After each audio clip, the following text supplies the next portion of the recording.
বিধুর বিকল হয়ে খ্যাপা পবনে ফাগুনও করিছে হাহা ফুলের বনে।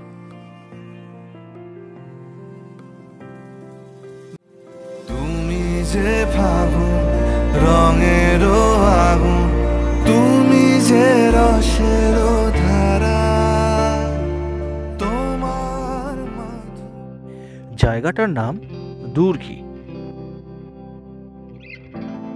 না, বেড়াতে নয়, অফিসের কাজে এক প্রকার নিমরাজি হয়ে যেতে হয়েছিল আমাকে।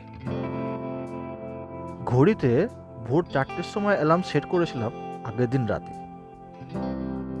স্নান আর ব্রেকফাস্ট করে যখন বাড়ি থেকে বেরোলাম ঘড়িতে তখন 4:45।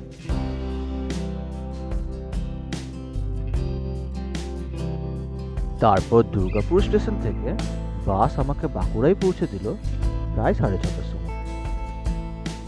6:42-এর খড়গপুর রাঁচি ট্রেন বাঁকুড়া স্টেশনে পৌঁছালো প্রায় 7:15-র সময়।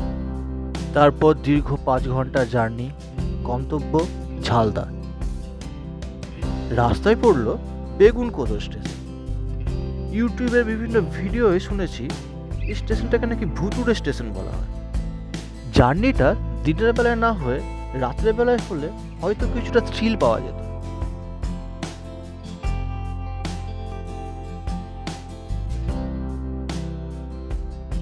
শেষমেশ পৌঁছালাম ঝালদা। আর 5টা স্টেশনের থেকে একদমই আলাদা, চারদিক পাহাড় দিয়ে ঘেরা। চারদিক পাহাড় দিয়ে সাজানো এত সুন্দর একটা স্টেশনে পৌঁছাতেই ঘুরতে আসা একটা ভাইবস চলে এলো। এত লং জার্নির ক্লান্তি এক নিমেষেই যেন দূর হয়ে গেল। হ্যাঁ, প্রকৃতির এই অপরূপ সবার সাথে 90s-এর কোনো সম্পর্ক নেই, তাও এক মুহূর্তের জন্য কেন জানি না 90s-এ চলে গেছিলাম।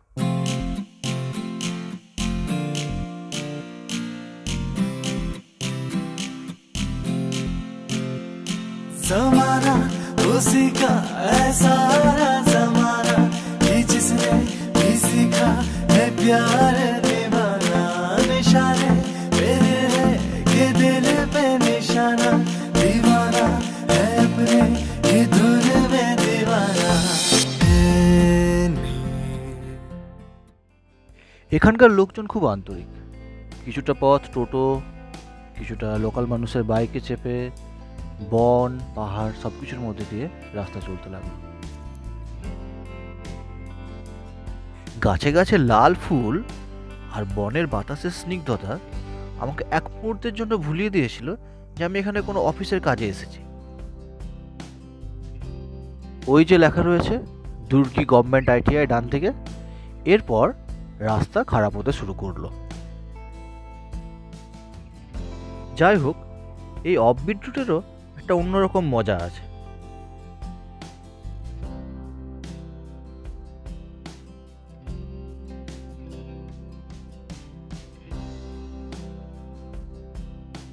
প্রকৃতির এত রং আর বৈচিত্র্য এক মুহূর্তের জন্য দৈনন্দিন কর্মব্যস্ত জীবন থেকে মুক্তি দিয়েছিল।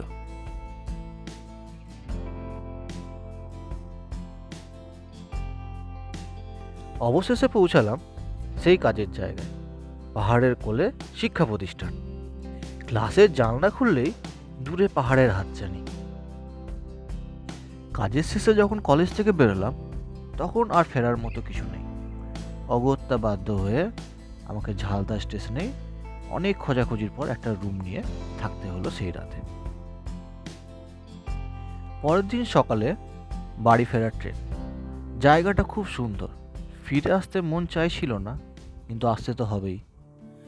আমার কথা ভাঙার বেলা, পথে ঠুনকো অবহেলা, না হয় রইল কিছু সময় অগোছালো।